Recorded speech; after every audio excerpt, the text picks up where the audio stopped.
Hello നമസ്കാരം. Pavi care taker എന്ന ചിത്രത്തിൻ്റെ ഏറ്റവും പ്രധാനപ്പെട്ട OTT അപ്ഡേഷനാണ് ഇന്നൊരു വീഡിയോ ഭാഗത്ത്. വീഡിയോയ്ക്ക് മുൻപ് വീഡിയോ ലൈക്ക് ചെയ്യുക, ചാനൽ സബ്സ്ക്രൈബ് ചെയ്യാൻ വേണ്ടി ശ്രമിക്കുക. ദിലീപ്, ധർമ്മജൻ, ജോണി ആൻ്റണി എന്നൊക്കെ പ്രധാന കഥാപാത്രങ്ങളായ ചിത്രമായിരുന്നു പവി കെയർ ടേക്കർ. ചിത്രത്തിന് ആവറേജ് അഭിപ്രായം മാത്രമായിരുന്നു സ്വന്തമാക്കാൻ വേണ്ടി സാധിച്ചിട്ടുണ്ടായിരുന്നത്. എന്നാലും എല്ലാ സിനിമാ പ്രേമികളും ഒരേപോലെയാണ് ചിത്രത്തിൻ്റെ ഓരോ അപ്ഡേഷനും അറിയാൻ വേണ്ടി കാത്തിരുന്നത്.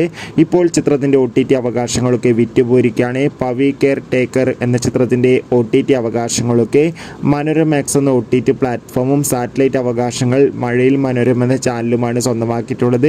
ചിത്രം ഈ വരുന്ന ഓഗസ്റ്റ് മാസം തന്നെ OTT റിലീസ് ചെയ്യുമെന്നാണ് റിപ്പോർട്ടുകൾ സൂചിപ്പിക്കുന്നത്. എന്തായാലും കാത്തിരിക്കാം പവി കെയർ ടേക്കർ എന്ന ചിത്രത്തിൻ്റെ OTT റിലീസിനായി.